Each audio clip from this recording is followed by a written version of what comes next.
Елиезер, за патот, за вистината, за животот.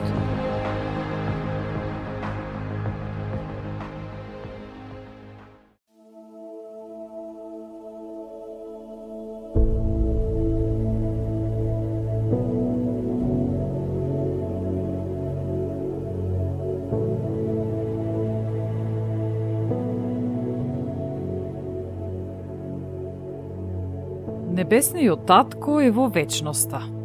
Тој е вечноста. Тој сместил вечен живот во нас. Не можеме да бидеме обликувани за вечен живот во оваа земска сфера, доколку не сме созреани за се она што ни е дадено. Мора да се потсетуваме на фактот дека вечниот живот е познавањето на небесниот татко и искуството со него. Мора да го обликуваме умот од позиција каде што живееме, односно кој ни е во вистинскиот дом, а тоа е небото. Овој свет не ни е дом, туку сме само за кратко.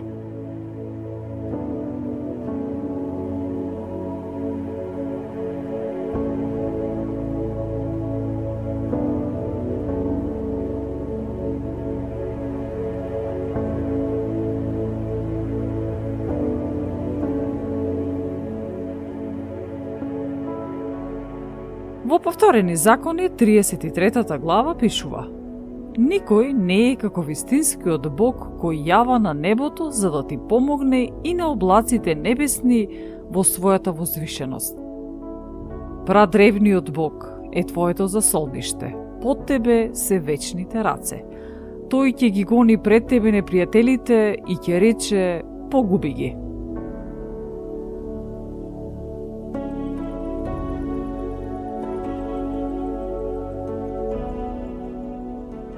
Да се подзамислиме. Небесниот татко нема граници, нема време, нема ограничувања. Тој јава на небото за да ни помогне. Тој ни е прибежиште. Како што укажува псалмот: Ти си прибежиште мое, тврдино моја, на тебе се надевам. Тој е оној кој ја става вечноста во нашето срце. Да запомниме дека ако тој не го прави ова, не постои можност за ние да го знаеме овој концепт. Тој живее во сферата на вечноста. Некаде длабоко во нас е вечноста. Небесниот татко зазема страна. Ако сме ние на негова страна, и тој е на наша страна. И обратно. Тоа е дел од размената што треба да се случи за да преминеме во сферата на чудата.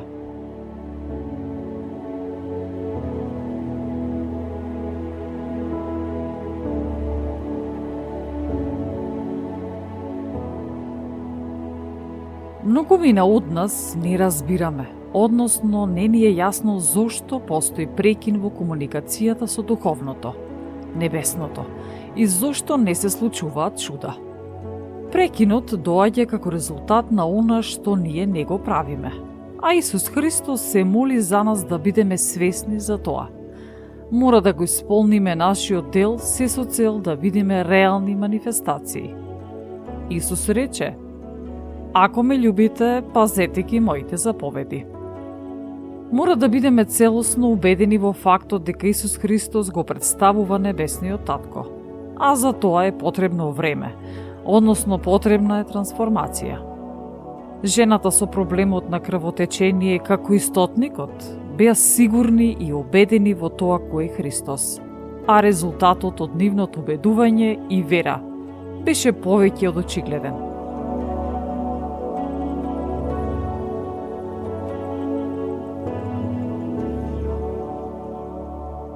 Во Проповедник 3 глава стои: Каква корист има работникот од својот труд? Ја наблюдував работата која Бог им ја даде на синовите човечки за да се занимаваат со неа. Тој направил седе убаво во свое време. Дури вечноста им ја ставил на луѓето в срце, за да не можат да ги сватат во потполност делата кои вистинскиот Бог ги направил. Сознав дека за нив нема ништо подобро отколку да се веселат и да прават добро во животот. и секој човек да јаде и да пие и да ужива во доброто од сиот свој труд. Тоа е дар Божји.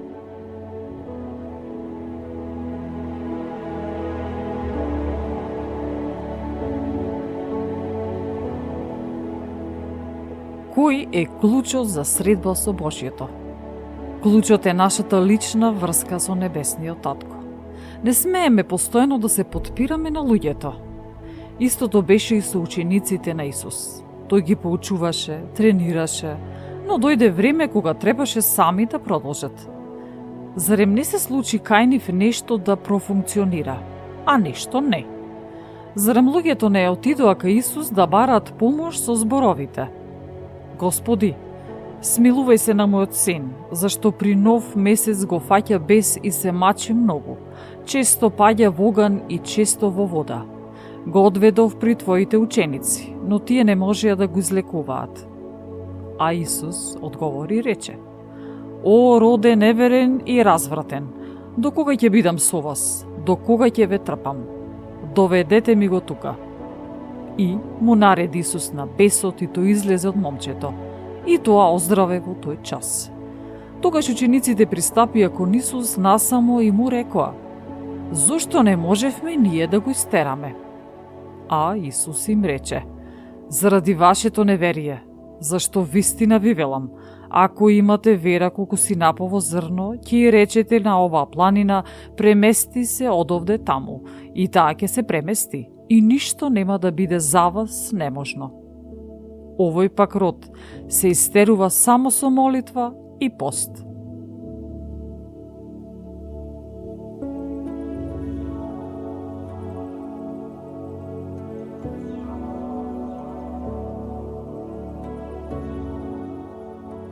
Ете, на ваков начин и ние не се поврзуваме со вечноста, не ги гледаме манифестациите на вечноста, на надприродното кое во вечноста е природно и секојдневно. Но во послание до Ефесијаните, 3 глава, апостол Павле пишува: На мене, најмалиот од сите светии, таа благодат ми се даде, да им го проповедам на незнабожците неискажаното богатство Христово и на сите да им откријам во што се состои распределбата на тајната, криена од векови во Бога, кој создаде се преку Исус Христос. Та многу различната премудност Божја да им се објави сега преку црквата на началствата и властите небесни, според предвечното определение, кое Он го изврши во Христос Исус, нашиот Господ, во кого, преку верата во Него, имаме слобода да се доближуваме до Бога со доверба.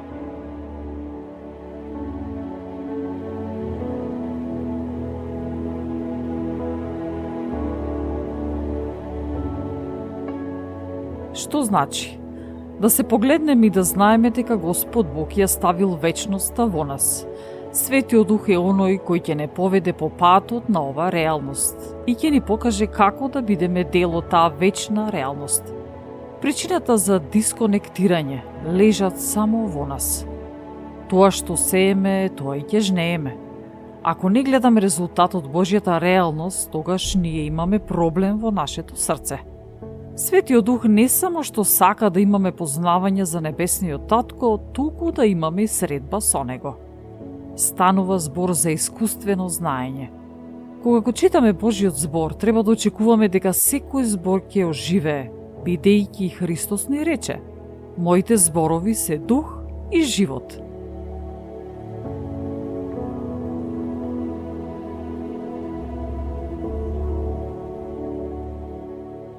Без оглед на тоа што го правиме, дали работиме, дали шетаме, дали учиме, дали одмараме, треба да сме свесни дека сме дел од Божиот план и дека сето тоа е подарок. И вечноста ни е подарок. Треба постојано да се подсетуваме на ова и да му дозволиме на Светиот Дух преку откровение да ни помага и да не упатува во вистинскиот правец. Во Исаја 57:15 пишува: Зашто вака вели високиот и возвишениот, вечно живиот светеци неговото име. Јас живеам на небесната височина и во светилиштето, но сум со оние што имаат скрушено срце и смирен дух, за да го оживувам духот на смирените и да ги оживувам срцата на скрушените. Овој стих придонесува се во нашиот живот да биде поправено. Прашањето е дали сме понизени или сме горделиви. Дали многу критикуваме? Доколку критикуваме, значи сме горделиви. Исус ни говори: а зошто ја гледаш раската во окото на својот брат, а не ја забележуваш гредата во своето око? Како можеш да му речеш на брата си: брате, остави ме да ја извадам раската од твоето око, а сам не ја гледаш гредата во своето око? Лицемере, извади ја најнапред гредата од своето око, па тогаш ќе гледаш како да ја извадиш раската од окото на твојот брат.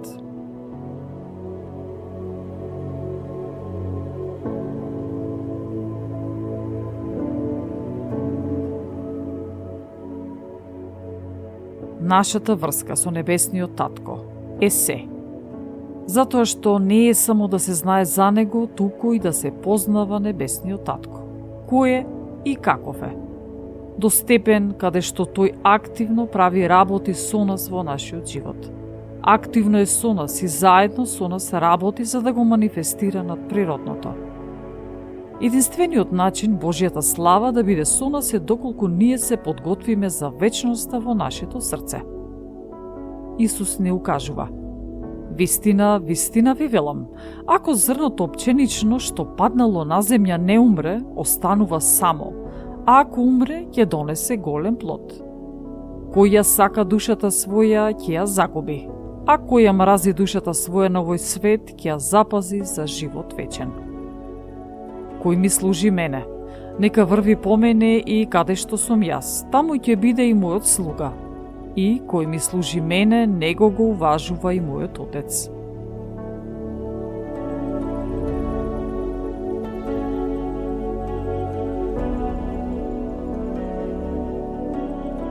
Потребна ни е помош. Без понизување, без промена, нема резултати. Да се запрашаме во која област треба да се понизиме. Да бидеме разумни, како што пишува во Даниел 12:3. Разумните ќе блескаат како сјајниот небесен свод, и кои ги учеа мнозината на праведност, како звезди довека во сета вечност.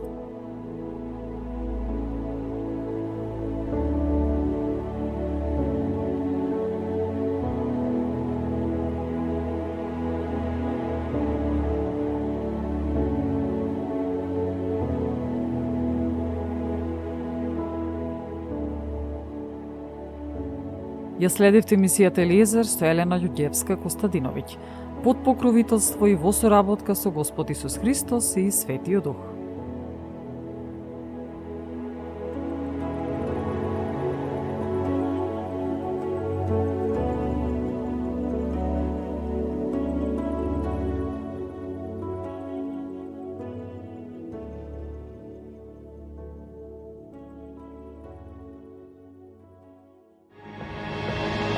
Eliezer, Eliezer,